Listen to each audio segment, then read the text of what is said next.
আর কথা না বাড়িয়ে বাড়ির ভেতরে যাই। ওইখানে আমি, জুই আর আদিল ভাইয়া ছাড়া কেউ নেই। আচ্ছা জুই, তুমি একটু আগে কি যেন বলতে চাইলে, বলো না। আরে ভাবে, আমি ভাইয়াকে কাল কল করছিলাম তো তালি ভাইয়া বলল ভাইয়া নাকি বিয়ে করেছে। আচ্ছা তুমি কে? আমি তো তোমাকে চিনি না। আমি জুই, বাবা মা কেউ নেই। এই আদিল ভাইয়া আমার রাস্তা থেকে এনে এই বাড়িতে ঠাঁই দিয়েছে। ভাইয়া ছাড়া কেউ নেই আমার। এটি বলে জুই কান্না করতে লাগলো। অনেক মায়া হলো মেয়েটার জন্য। আমি বললাম, কে বলেছি তার কেউ নেই? আমি আছি তো, তোর বোন। আজ থেকে আমায় আপু বলে ডাকবি। আমার কথা শুনে জুই আমাকে জড়িয়ে ধরলো। হাজার ঘৃণার মাঝেও মানুষটার জন্য ভালো লাগা কাজ করছে আমার।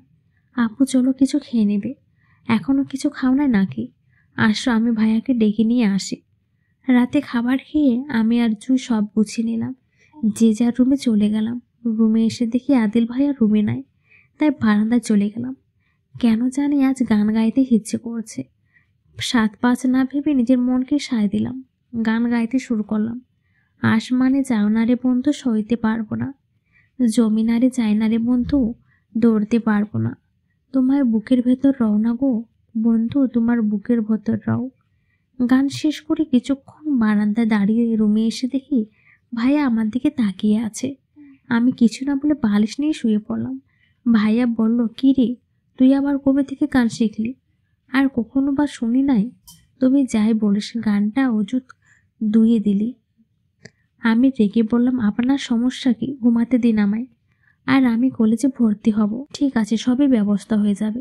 এটি বলে ভাইয়া শুয়ে পড়লেন। পরের দিন সকালবেলাও উঠে আমি আর জুই মিলে নাস্তা বানালাম। একসাথে নাস্তা করে ভাইয়া বেরিয়ে গেল অফিসে, আর আমি আর জুই বাসায়। আচ্ছা জুই, তুমি পড়াশোনা করো না?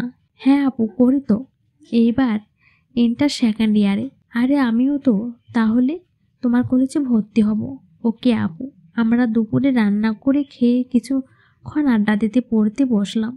কয়দিন পর পরীক্ষা। রাতের 11টা বেজে গেছে। ভাইয়া এখনো এলো না। অনেক টেনশন হচ্ছে। জুই বলল, ভাইয়া কখনো এমন রাত করে বাসা ফিরে না। আমি জুইকে ওর রুমে গিয়ে শুয়ে পড়তে বললাম। এইসব ভাবতেছি, হঠাৎ কলিং বেল বেজে উঠল।